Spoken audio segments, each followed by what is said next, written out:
প্রতিদিন রাত্রে ডিজেল বাইরে আমি সামনে দেখি, আমি সন্তান স্বামী সব ফেরাই দিয়ে পড়ি, আমার স্বামী ধরে ধরে মারে, তাও তো আমার স্বামী আমার রাখতে পারে না।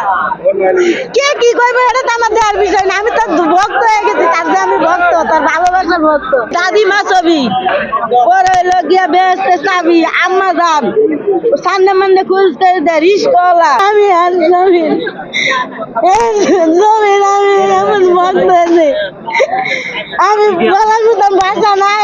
আমি ভাইজান, আমার নাম রাশিদ, আমি জামালপুর থেকে আসছি। আমি তারা 5 বছর ধরে খুঁজে বেড়াইতেছি।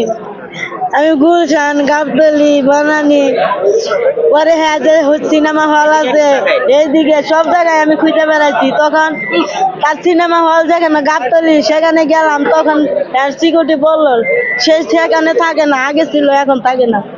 তখন করলাম যে সে কোথায় থাকে, সে থাকে নবীনগর। তখন আমি নবীনগর গেলাম, নবীনগর যাই হাইরা তার সাথে দেখা করতে চাইলাম, সে অথচ ক্যামেরা দিয়ে সব দেখতেছে। আমি যে সকাল 6টা থেকে গেছি তার সাথে কথা বলার জন্য, সে আমার সাথে কথা বলে না। তার সিকিউরিটি আমার এই যে ধাক্কা মেরে ফেলাই দিছে এই গত বছরে, এই বছরে না গত বছরে। আমি বলছি, বলার চেষ্টা করছি, আমি পারি নাই কাউরে বলতে। এখন ভাই আমি জামালপুর তো না আসছি, আমি ডিপজল ভাইয়ের সাথে কথা বলার জন্য। আমি 5 বছরের সাধনাটা আমি কলেজের ভিতরে গাইতে রাখছি, এই গাইতার কথাটা আমি ডিপজল ভাইয়ের সামনে করার জন্য সবার সামনে কথা বলতে দেখা করবেন আপনি শুধু এই ইচ্ছায় যে না, আমি দেখা করবো। আমি আমার ভিতরের আবেগ 5টা বছর আমি যে গাইতে রাখছি, সে যখন অসুস্থ ছিল, যখন বিদেশ চলে যাইতেছে, আমি মানুষের কথা শুনি না, তার নামে আমি একটা খাসি দিছি, মসজিদ মাদ্রাসার জায়গা বন্ধ দিছি, যে আল্লাহ সাজা সুস্থ হয়ে এই পৃথিবীতে আসে বাংলাদেশে, আমি যে মরার আগ পর্যন্ত তার সাথে একটু কথা বলতে পারি। আল্লাহ তুমি আমার বাঁচাইও, আরে বাঁচাইও আল্লাহ, তুমি আমার মরার আগ পর্যন্ত তুমি আর আমার বাঁচাই রাখো। যে আমি তার সাথে দেখা করার জন্য যখন শুনলাম বিদেশ থেকে সে আসতেছে, তখন মসজিদ মাদ্রাসায় আমি টাকা বিলাইলাম, তার জন্য তাহাজ্জুদের নামাজ পর্যন্ত বললাম, তাহাজ্জুদের নামাজ পড়ে তার জন্য দোয়া আশীর্বাদ করলাম। আল্লাহ যেহেতু বাংলাদেশে আসতেছে, তার সাথে আমার দেখার একটা সাক্ষাৎ করে দিও আল্লাহ, তার আমার ভিতরের আবেগটা তার সাথে আমি যে বলতে পারি, শেয়ার করতে পারি। এই জন্য আমি দেশ ছাইরা আমি তার বিদেশে আমি তারে খুঁজে বেড়াই, এই সাভার নবীনগর কত জায়গায় তারে যে খুঁজে বেড়াইছি। গুলশান যাইয়া 3 দিনই চেয়ারি ভাত খাইছি, ওই টাকা যে দেয় ব্যাংকের, এই ব্যাংকের সামনে ব্যাংকের সাক্ষী আছে। 3 দিন আমি এই ব্যাংকের সামনে শুয়েছিলাম এই ডিজেল বাইরে খোঁজার জন্য। 3 দিন চেয়ারির ভাত খাইছি আমি ওই ব্যাংকের সামনে, ওই 3 দিন ভাত খাইছি চেয়ারির ভাত। তখন আমি ঘুরতে ঘুরতে যখন একদিন কারণ বাজার আসলাম, তখন বলতেছে আপনি কান্দেন কেন, কিসের জন্য? পরে বললাম যে ভাই আমি 5টা বছর ধরে ডিজেল বাইরে খুঁজতেছি, তার আমি অনেক ভক্ত, তার লগে আমি কথা বলতে চাই, আমি তো তার সাথে কথা বলতে পারি না। তখন বললো শুনো, এই পৃথিবীতে যার কাছে যাইবা খালি স্বার্থ খুঁজে বেড়াইবো, কেউ তোমার স্বার্থ দেখবো না। তুমি আরে কোনো জায়গায় পাইবে না, এক জায়গায় আমি ঠিকানা দেয় এফডিসি নাই, তুমি যদি এখানে যাও তাহলে তুমি তার সাক্ষাৎ পাইতে পারো। আমি 10 রোজার মধ্যে, তখন আমি এই 10 রোজার মধ্যে যখন এখানে আসলাম, তখন প্রতিদিন আসি যাই আসি। আমার বোনের জামাই মুখামুখি করে, গালাগালি করে, আমার বোনে মারে দইরা, তাও আমি কথা শুনি না, তাও আসি যাই। এই ইফতিসি নেই আসি আমি ইফতার করলি যাই। পরে দিদিন ওই যে ইলেকশনে কাগজপাতি জমা দিল, তার সাথে আমার দেখা সাক্ষাৎ হইলো, তখন সে আমার দিকে ফিরেও তাকাইলো না, ডিপজল ভাই আমার কাছে ফিরেও তাকাইলো না, সে সব তারপরে গেল গা।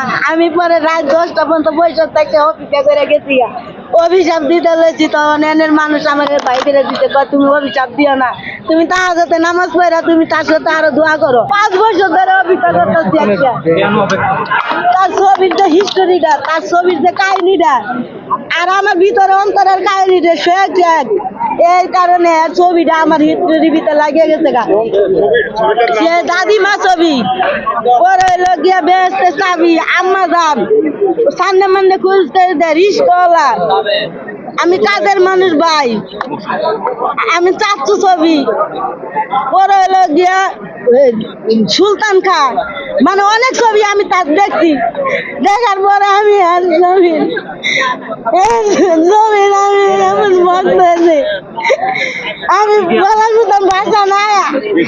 আরেকটা ছবি দেখছি রানী রে প্রচুর ডাকে দিয়ে স্কুলে লয়ে জাবড়ায় নিয়ে আসে, পরে বৃষ্টি আসলে ঝড় আসলে তারে জাবড়ায় ধরে, বোন তুই কাঁদিস কেন?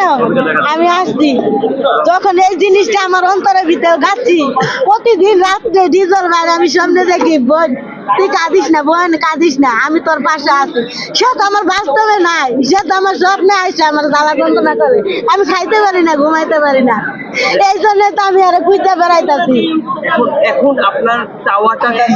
আমার হের কাছে কোনো কিছু চাওয়া না, হের কাছে চাওয়ার আমি, সে যে আমার মাথাটা সুরতে দুটা 5 দিন খাওয়াই দিত, আমি ময়রা শান্তি পাইতাম। আগে রাত করতো আল্লাহ কাছে, যারা যারা আমার এই সহযোগিতা করছে আল্লাহ, তাগর সন্তান, মার সন্তান, বাপের সন্তান বুকের কাছে নিয়ে তাগর দুধে মাছে খাওয়াই আল্লাহ, তাগরে তুমি শুইছ আমাতে রাখো, তারা আমার মনের আশাটা পূরণ করতে, তাগর মনের আশাটা আল্লাহ তুমি পূরণ করো। ঠিক আছে। আচ্ছা, এই বাচ্চাটা আপনার আমার ছেলে, আমি ছেলেটারে নিয়ে আসি সবসময়, আমার ছেলে সবসময়।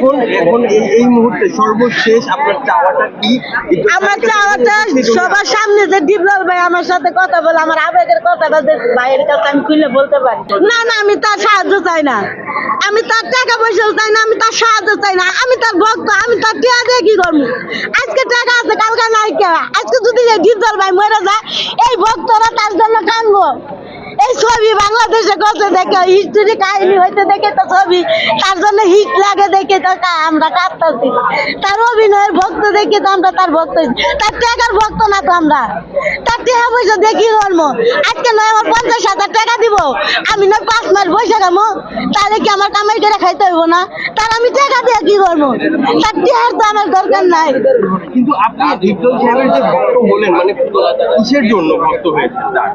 হ্যাঁ, তার কোন বিষয়টা থেকে আপনি ভক্ত একটা হয়েছেন? ছবি আমাজন করছে, আবার ওই যে আগুনে কাজের মানুষ ভাই ওর মারে আর বইনারে পুইরা লাই আগুনে, কত কষ্টটা করে।